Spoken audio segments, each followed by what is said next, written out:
question for all of you is, why are you here today? There could be only three things. One, you are forced to be here.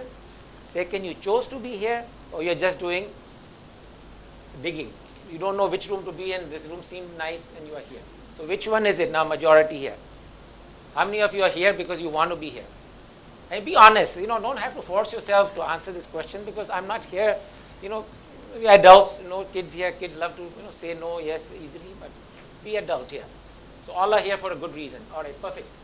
So instead of what the original topic was, I want to ask you all, why do you want to build a culture of well-being? Now, it's an interesting topic. It's been a hot topic the last 10 years. But as HR leaders, why do you want to build a culture of well-being? See, first thing would be, I care. But do you really care, or is this something that's needed? It's the hot thing now, like people are asking for it.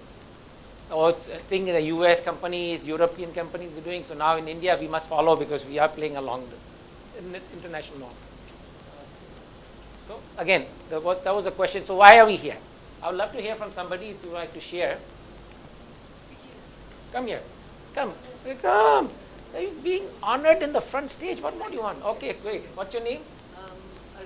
Arnaz. So this is Arnaz. So what do you do? I'm on my way out of entity data. What do I do? Yeah. I work in employee success and learning. Very good. So what is the last thing, or what was the main reason why you're leaving? Is it for a good thing, or just because you can't handle the culture that's happening in the company? No, nothing like that. Because I'm moving on and I'm probably going further to do what I want. Either I go and become a coach, start something of my own, or join somebody else. You're going to start something you own. Yeah? Looks like it. Yeah? Yeah, I can feel that energy. You are strong enough of a person, and you already know exactly what you want to do. So tell me, what are you going to do when you start this new company? Employee well-being, happiness, yes. So what is your secret mantra? My secret one. Everyone has a secret No, one. you should. I'm trying to find it. Yeah. Ask ChatGPT. Yeah, you'll be surprised what kind of information you can get for absolutely free. Yeah. But that $20 subscription per month is worth every cent. All right? So as a person, I tell you, I use it also a lot. I like to have a friend whenever I feel I'm lonely. We all feel lonely because our jobs take up a lot of time, effort from us. And who better to understand us than us? You know what happens with ChatGPT? It's a validation machine. You put something in, is it? It will give you two suggestions. What sounds better to you, A or B? Then the more you practice with it, the more you play with it, the more it understands you. Eventually becomes your best friend. You can make it your girlfriend, boyfriend. It can do so many great things. And I don't know how many of you were here yesterday during the AI summit. Everything was AI, AI, AI, I. Finally it was I. There was no more AI going on. All right, thank you for sharing. Come. Thank you so much. Please. All right, so again, why are we here? Because it's always curious to know why you're here, because then I can help you better. Because I can figure out then what kind of solutions you are seeking, what kind of meaning are you looking at. See, at the end of the day, before we can actually preach meaning suggest or recommend or inspire well-being in an enterprise or company or whatever you are doing, is we must be also seeking well-being for ourselves. Because who knows better for somebody who's practicing it for themselves. So HR should start looking at themselves, the person who needs help. And if you have already worked through your problems, then you can help with other people's problems. Come, please. Join us as you like. All right. So we all know about the ROIs of well-being. I don't have to come and guide you on this. This is information that's been revealed for the last 10 years. So I just made these slides just to show you that these are some of the things. You want these slide deck, just connect with me at the end. I'll send it to you as a gift free. I will never use the slide deck again, because I only use one time any slide deck. Because this, the energy I get. This slide was made at 7 o'clock in the morning today only. So what's working? Now these are some of the ideas that are working in the company. I love the one that's called the Mindful Mondays. How many of you are practicing with that? Any company here using any kind of reflective exercises on the day one? Come, please join us. Yeah, there's some seats in the front. Please. And if you're going to win an award later, you make sure you're in the front, because then you get good photo. All right. Okay, great. All right, great. Come, please come on in. Yeah, lots of seats in the front, please. Don't feel shy. Don't sit in the back, please. Come on. Come in the front. Come on. I'm not going to bite anybody here, I assure you. I'll pick you even at the back there also. I love picking people. All right.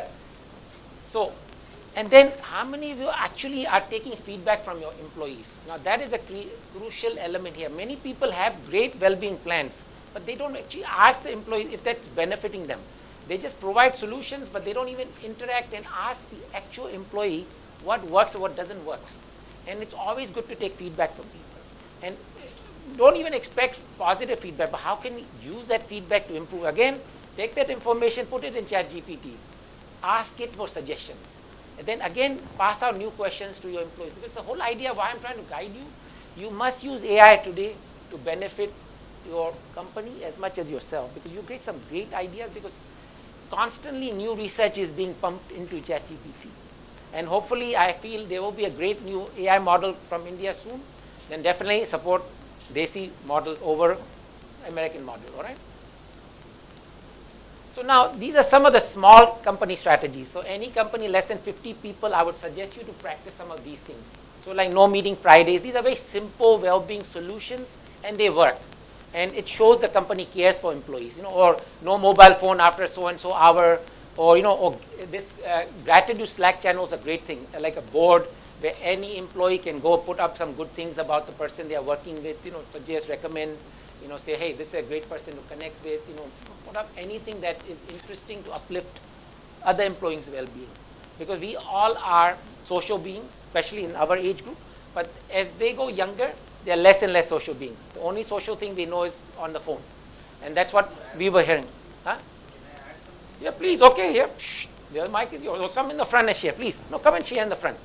Because, Simply one of the gratitude Slack from this, yeah. share here. The audience is in front of you. So in some of the organizations that I have worked with for the emotional wellness for their employees, one thing that has really stuck with them is the concept of criticizing in private and appreciating in public. This is similar to that, and we did an exercise with the entire team at that time. So very simple. I asked them. We broke up into teams of two. Okay, there was a group size of about 50, and I think everybody was able to. Could everybody hear me there? Yeah. No, they're a bit sleepy on that side. Okay, no. I think they're having a private conversation over No, there. no, they are beautiful souls. Don't worry. They are listening. Come, go on. So we broke up into teams of two, and each person was asked to, if they wanted to share something that they wanted the other person to improve, then they had to go and whisper it in their ear. Okay? And this was a very fun exercise. Everybody was like whispering and laughing. And then they had to choose something to say nice about the other team member. And that they had to do with this. Okay, in front of everybody. So it was a great exercise for them to understand this concept of being grateful in public for everybody to appreciate. So I wanted to add that. No, very nice. Thank you. Greatly appreciated. See, peers can teach you great things too. All right. So great. So again, there are partnerships that work great. So if you have a gym nearby, or a health store, or healthy products, like yesterday, there's this what is it called, that company that this person was promoting yesterday? They sell these specialty products to companies. What is it called? Some kind of gummy something? I can't remember. Okay. So what he suggested, like having these specialized drinks sent to all senior leadership, which are health oriented, to show concern, like health is important, or giving Fitbit devices and having a competition among staff to stay healthy. These all are great tools. It shows concern. See, at the end of the day, we must show concern. That is what employees are looking at. We do care for their well-being. Okay, let's start with that. All right, this is great for small company strategy. Now, these are some of the medium-sized companies. So anything in over the hundreds, up to 500, this is a good thing you can start with. Because the smaller the company is very intimate, like how you said, you can go do the whisper in the ear kind of thing. But as they go larger, what happens is less and less people know each other. And nobody likes to share ideas in somebody's ear unless they know them well enough, or they care for them enough. All right. So well-being ambassador program. So what you can do is have these well-being ambassadors in each larger team, and have somebody who is there to listen and talk. And then that team also has a group that they can meet weekly to find out what are the concerns among employees and how we could address them, and what could be changed, improved, so we can create a better program for them. See, at the end of the day, what HR is interested is retention. See, it's too costly to train And time, effort is not what we have today. We all are interested for the final outcomes, but then that's the whole idea. How do I keep these people happy? And yesterday I was speaking to another HR professional. He said, make sure it's sticky. If she's here today. So she said, make sure you give them good enough reason to be there, that even somebody pays them more, offers them a better title. I think you were speaking about this yesterday. Or was there somebody? Okay. So, yeah. So these things do help. So showing concern, real concern, put yourself in those shoes of that person and listen to them. I'm not saying, tell them, I agree with you 100%, but I'm there for you. But if they need to seek professional advice, connect them to that. All right. Again, Wellness Wednesday. So it's just creating your own programs. Ask the employees what will work for them. Give them solutions. Ask them, what do you really seek? Like if you have a large company with a lot of mothers, especially a young mother group, might be good. Like getting 10, 12 ladies who have recently had a child, or, and that way also creating a farm. And then maybe amongst these employees, they could even have one that is babysitting the other children for the others. This is another program that worked in the US for a company, where then they had like 30 ladies, so they took turn on a daily basis, where they took off, but they took babysit the kids. And then, at least that provided them maternal, connection with the children. And then each one used to write down, oh, this child did this, fun. They made movies, recordings, so the mother could actually see what the child did the day they missed out on that experience of being there. So a lot of these great things. And this shows real concern, because yesterday also we were talking about women empowerment. Wouldn't be this a nice thing that HR can do for women empowerment, where you encourage ladies who are having children, and being there for the support of that. Then flexibility. Now see, that already has been tested, tried. In some occupations, yes, it does work. But in many fields, what has happened, productivity has gone down. It worked because COVID was there, but now, in fact, most of us are social beings. If I ask most of you here, especially the older crowd here, they'll say, I prefer to go to office because my attention is here. But when I'm at home, I have 500 other issues to deal with. How do I sit in this? And not everybody is blessed with a large home or special space, a room where you can call workspace. So what happens is I prefer to be in the office. I get to dress up, be in the right mood swing, in a way get away from my problems from home, so I can, be away, be with my peers and learn from that. So that's what I see also. So large companies. Now this is more flexible but harder to achieve, because again you will have, okay, yes, okay. So anybody from a large company who has created a well-being program here? Come, please. I would love to, give me just 1 minute. You're dressed up so well, your soul is, as high as we can talk. Come, please. Right here. Thank you for sharing your wisdom. Hi to all. I'm Please, Sasha. Tell them, your name. Yeah, I'm Sasha Božić. I come from the company called Sophia Academy. So the last widely spread program that we have done was called Living the Sophia Way during the COVID. And it was run with 200 senior executives for the corporation called Knauf. I don't know if you heard about it. It's a very well-known in a construction industry. And it was built from the 3 pillars, being, doing, living. And because we were locked down and people were, especially senior executives, they were afraid, right? They didn't know where all of this is going to go.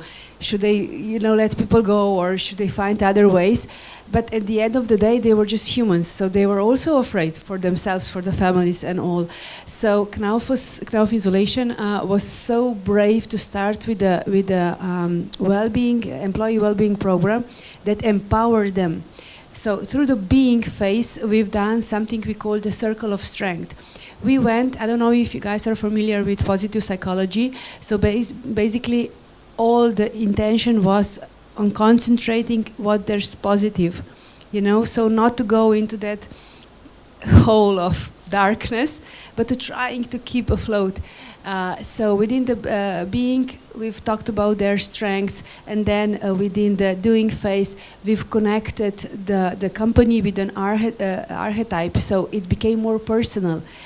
If your company would be a person, what archetype would it be? So they discovered that there would be kind of a night explorer, and and there was the CEO who was heavy French guy, and he came home and he said to his wife, Sasha said that I'm like a Harrison Ford, I'm Indiana Jones, Wow. and she said, yeah, you wish, you know. But it was just the switch on perception, right? Because with stress, the events themselves, that they are neutral. They by themselves, they don't exist in label. It's on us how we label them. Are we label them as stressful, neutral, or positive? So trying to change that label, the perception, that was our goal. So I don't want to take Thank more you of for your sharing. time, but that was great yeah. advice. See what you can learn from audience and a professional speaker as well. All right, great. So let's move on. Now this is my favorite part, Q&A. Share me your problems and how we dealing with it. Any one of you, it could be even personal, but towards the work area, you seem like somebody wants to share. Come, please. Yeah, please. So I'm actually working with a startup. Share your name first. Debolina. So I'm working with a startup which is a SAP consultants, and it's a global. It never sleeps. So we have client in US, we have client in Europe, we have client in India, and we never sleeps. And most of the consultants, because it's a startup, there's a burnout happening now. So I don't know how to bring that well-being or the balance in place. We are doing hybrid. We are doing all possible situations that we have learned in HR fraternity, but it's not working. So can I ask you one quick question? Have you actually done a survey with the employees I why did. they are going through burnout? Like what is bothering them? The long working hours, or they are not feeling recognized in the right way? No, they are recognized in a right way. They are rewarded in a right way. It's just that, being in a startup, you have that zeal Yeah. to work for an extended hours to service to your client and to establish that business in a way where it works. So it's as simple as that. It's not that they don't want to. Got it. So let me come with a solution for you quickly. Yes. There was a company similar to your environment, the new startup and all that. So what we encourage them to do is at every 1 hour, there should be a 5-minute, what we call calming exercise. Just counting 100 to 1 in the mind and then restarting. So, rebooting, like how a computer also eventually gets tired. You can try, like leaving your computer on all day long, eventually will just give up, will not move. Restarting it. So we as human beings need the same thing. So Yes. this simple exercise, I assure you, will help with some people, not 100%. It's not foolproof. And of course, if you are practicing any kind of mindfulness exercise, meditation, mantra, jap, whatever, because those things all work. But that's the simple 100 to 1 in the mind. Let me try. Okay, please, Thank thank you. you. All right. So who else? Yes, come, please. Come and enjoy the front stage. How many minutes are we now? That's good. Be a good time. Please, share your name. Hi everyone, this is Divya here. I'm founder of Vinyasa Health. My question is rather something that we're trying to solve for mental health care practitioners, and that is we are trying to actively help them step away and manage their practice so that they are not getting burnt out, because that's a major issue today. The therapists are burnt out, hence the quality care is getting really impacted. So my question is like, how can I really be helping them? And for context, I got into this space because I was a therapy client myself. I have seen and witnessed and experienced it in my therapeutic room. When my therapist was burned out, I could somehow sense it after a point. So I just want to help back and give back to that community that has actually saved my life in number of times that I can't even count today. So yeah, that's my Very question. happy you are sharing. And only stay here. Stay here. Okay. So I'll ask you a few things. Okay. Sure. How often do you take a break from your helping people? I have started to unwind at sharp 8 p.m. Like I run a startup, but 8 p.m. hard stop. And do you do any grounding exercises? Yes, I do Isha Kriya Okay, in the morning. But you know what works best for people who take on people's stress? See, what happens as a listener, I know that for a fact, when you listen, sometimes those ideas go to your mind. So they start haunting you. And somehow they attract that person's Yeah. energy. Yeah. And the whole idea is we should learn as professional speakers and listeners is listen from this ear, take out from there. I Okay. know you might think, no, why is this guy saying that? At the end of the day, this is not your problem. You are just there to be the guide. Listen and then look for solution, and remember only up to that time. But the minute that person leaves the room, again your mind should be refreshed to start again. Because what happens is, if we keep thinking about that person's problem, what you are doing is you are exaggerating it so much, they eventually starting to bother you.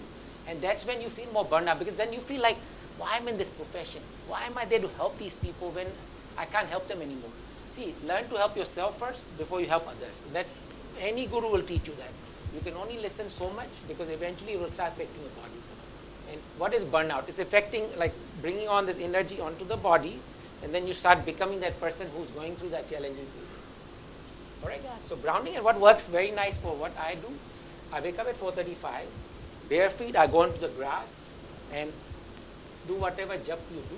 Say, let go of this energy that's on my body, recharge me with fresh energy, so I can be helpful today to not only myself but to others. And I assure you this will change your life. Alright? Thank you. Thank you. Pleasure. Any other person who want to share? Come, please. See, what's nice? I love this Q&A. Learn, practice, and do things. Come. Please share your name and let us know how we can help you. Come, please. Yeah, I'm Roshni Gautam from HDFC Ergo, from the wellness team. I also practice heartfulness meditation, and I'm a certified trainer as well. Just a small technique that we do for calming is centering. It's just connecting with your breath, like you said. The burnouts, it really helps. Very simple. Just connect with your breath to start with, and stay with your breath. Just see where it's going, and you will calm down automatically. Takes hardly 15 seconds. And then the deep breathing. So when we also give, like you were talking about burnouts, I think it's the simplest exercise that we also do before presentations, before, like when we are too excited, there's an imbalance. We just do that and we are there. It's a very, very simple technique. Thank you. Thank you for sharing. Greatly appreciate it. Oh, please come. Yeah, please come. Yeah, please come. Coming from a startup environment, so I'm with NTT now, but my company was a startup, a unicorn that got acquired. So what we did was we created a net new business function called employee success that sat outside of HR and outside of delivery, okay, because we worked across time zones as well. And I led a team eventually that grew to a team of 30, which is what we're talking that AI is going to do, be a mentor, support, listen. We would listen, and the same listening. So I had people who were not techie, non-techies. They were cabin crew, ex-cabin crew, ex-hoteliers, teachers, name it, even techies who moved laterally to me. We would actually do little connects once in 2-3 weeks, have a 15-minute chat, talk about, shoot the breeze, talk about anything. They are not counselors. None of them were trained counselors. And then to handle their burnout, we would come back and problem solve. And that information would be fed back to management as well. So whether you had a manager challenge, and it was not taken personally. So they knew that the company was watching out for them, while management knew that what they needed to drive was also being driven. So it worked beautifully. So that, I think, would be a good solution. Thank you for that great suggestion. See, come please. 2 minutes? Okay. I think we can have 2 minutes. Because what we can do here, we can learn from each other, and that's the most important thing. Is try, test it. Come please, this side. Good afternoon, and thank you so much for this opportunity. I represent a very different industry, the typical brick and mortar industry, and I think this is one industry which is less represented in this kind of forums. We started this approach of reaching out primarily to employees. While we talk so much about employee well-being and wellness and so on and so forth, unfortunately it has remained confined to these hall rooms. So during COVID, I was working with again a brick and mortar company, not very large size, but fairly distributed all across the eastern region of the country.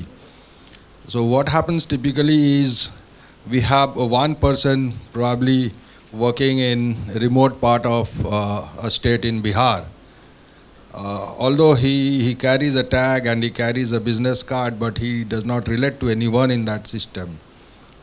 So we started our initiative. It was called a 3R initiative. 3R was reach out. So every member of the HR team was mandatorily asked to reach out to at least 20 people in a day. So those were all documented. So once he reaches out, not talking about how he's been doing or what has been his performance, but primarily to understand whether he needs any support. And those were all documented and they're supposed to be responded. So second pillar was respond. That yes, we're trying to resolve it. And the third pillar was resolve. And every week, those issues were discussed. How many have you reached out to? How many you have responded to, and how many have resolved? And while we began this journey, so we used to get hundreds of requests of various types. And then many times my team would feel that this will require an CHRO's approval to get it approved. So we mandated that you as a representative of HR, you have the authority to resolve it then and there. It can be small issues like my son is not getting admission in this school, or I have a issue in getting my wife's treatment done in a very remote area, and so on and so forth. Seemingly very small issues, but they impact the wellness of the employee. And that is how I think we resolved many of these concerns, and I have carried that, and in my current organization also we practice that. And that is how I think we've been part of those top 50 happy companies to work for. Thank you for sharing. Great. All right. So before we end the session, anybody else wants to add any question, answer here going on? Any solutions you want to share? Okay. Please come up. Because I will do a little quick practice for you, like what I suggested you, to all of you, so at least you feel calmer today. But this should be done in the morning before you touch your mobile phone. Okay? Mobile phone is enemy number one, okay, of yours. Remember that. They ruin your family life too. All right, so please go and share first whatever you want to share. Okay. So everybody here spoke about how to handle burnout and by doing certain exercises to reboot. So just one thing I want to ask everybody over here. How is if you had a way to, instead of having to reboot continuously, be able to remain a little stress-free while working, which would be better? Constantly depleting yourself and then recharging, or finding a way to remain stress-free while doing a lot of work? Which one is better? What would you... So I want to share with you a concept, and in fact somebody over here said that they follow some Isha meditation. Who was that? You, right? So this is something that even Sadhguru has spoken about several times, and he had a heated debate with a student once. I'll give you the example. He said, I go to the gym and I have to work really hard over there, only then I'll build my muscles. So he sat, and in his usual style, he first laughed, like he does his laugh, right? So he said, okay, who told you that you have to stress your body out, only then you'll get results? So his concept, and something that I personally believed before I heard this also, is, who has told us that we have to work in double quotes hard? What does hard mean? You have to work smart, you have to work effective, you have to get results. Who said you have to work hard? So if we can basically understand this mindset of working joyfully instead of working hard, you can work 24 hours. You don't, with all due respect to grounding, I do grounding everything. That will just be a bonus for you, because you won't get, your battery won't go to 0, it will go to 50. You can do grounding and come back to 100 faster. So the concept that I also personally follow is continuously looking at how you are looking at the work you're doing. Are you trying to do it joyfully, or are you constantly thinking about the result, what's going to happen, what's going to go wrong? That's something that's worked a lot for me, and also for the organizations that I have done programs for. Thanks. Thank you. All right, great. See, what happens is I don't like to recommend too much of spiritual and religious on the first kind of meeting, because not everybody is spiritual, not everybody is religious. So everybody likes the scientific proven method.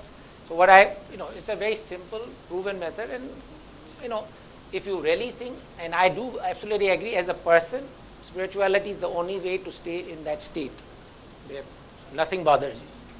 I want to add one thing. Yeah, that. add quickly. Spirituality is very scientific. I feel. Definitely. If you look at it correctly, it goes to the basis of that's And how see, I like what you're saying, and it's from our own personal experience. See, you must fall down on the floor, then only you will understand how spirituality can uplift you. But it's not for everyone. See, a lot of non-believers here, even how, as a country, India is what we call the most religious country in the world, but a lot of non-believers. See, first thing is behave like human beings. That is the first sign of a spiritual person. If you think by just going to a temple and lighting candle after candle will clear and free you, I'm sorry, it's not working for me. Maybe it worked for you, show me, and I'm more than happy to learn.